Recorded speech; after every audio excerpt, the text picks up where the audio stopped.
nous avons pu faire une consultation artistique et culturelle à propos de cette école de Paris. En septembre et octobre, cette consultation artistique et culturelle a été faite via Internet et les réseaux sociaux, sur Facebook, Instagram, Twitter, ainsi que le support du site artistiquemuséographie.com. Cette consultation, réalisée dans l'aire parisienne, particulièrement à Paris, auprès du monde des arts et de la culture, sollicitait, cette consultation, des propositions, des commentaires, des remarques à partir du manifeste pour une école de Paris renouvelée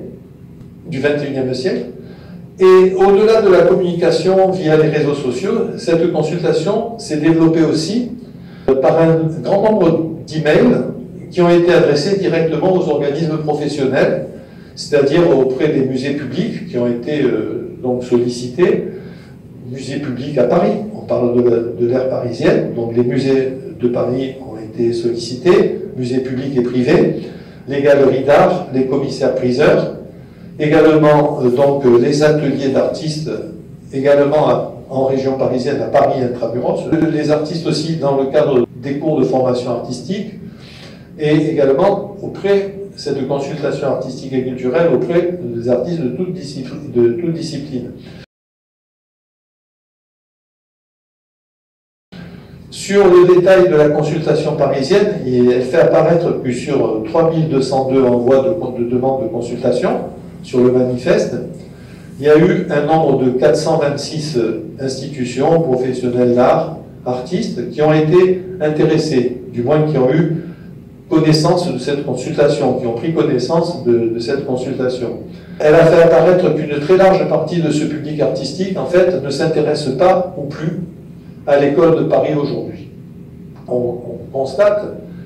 qu'il y a une forme de désintérêt, on peut dire, pour l'école de Paris. Et notamment pour ce manifeste qui tend à renouveler cette école de Paris.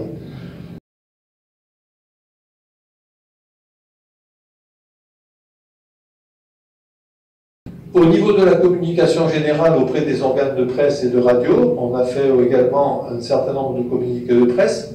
Il y a eu nominativement auprès des agences de presse 1937 envois de communiqués de presse pour informer sur ce centenaire 1920-2020 de l'école de Paris. Et c'est les médias parisiens qui ont été destinataires, qui ont inclus journalistes freelance, les agences de presse, TV, revues, éditions.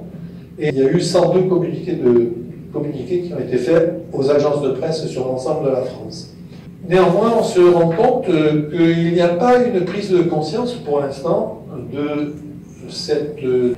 détérioration, on peut dire, du patrimoine culturel autour de cette école de Paris, dans le contexte de cette école de Paris. Aussi, un deuxième aspect, c'est que non seulement il y a cette déperdition de ce potentiel de l'école de Paris d'une part, mais que d'autre part aussi, une absence de prise de conscience de ce phénomène.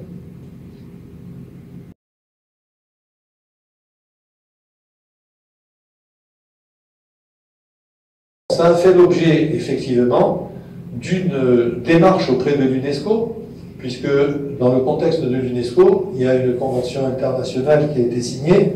par les États, et donc ça s'intitule la Convention du patrimoine culturel immatériel.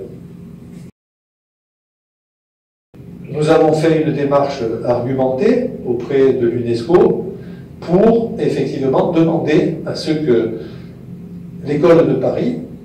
première école, nouvelle école de Paris aussi, à partir de 1952, que l'école de Paris en règle générale soit reconnue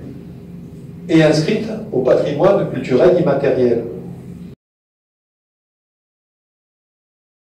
Évidemment, la démarche que nous avons faite auprès de l'UNESCO demande et demandera l'appui des institutions, puisque effectivement il s'agit d'une dimension d'activité culturelle nationale, l'école de Paris,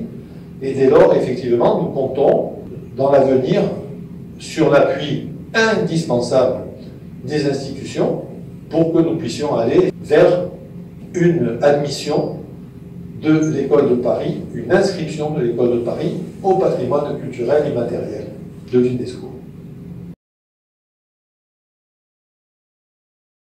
Ceci est devenu pour nous une nécessité d'action culturelle, patrimoniale, de sauvegarde. Non seulement pour nous, pour l'école, pour les artistes actuels, mais il faut bien penser aussi pour les générations futures, parce que c'est notre devoir aussi d'attirer l'attention des pouvoirs publics, des artistes, du monde culturel. Nous savons que nous aurons la nécessité pour l'admission de l'École de Paris au patrimoine culturel immatériel, de leur aide, de leur appui, et également de nombreuses institutions publiques et privées.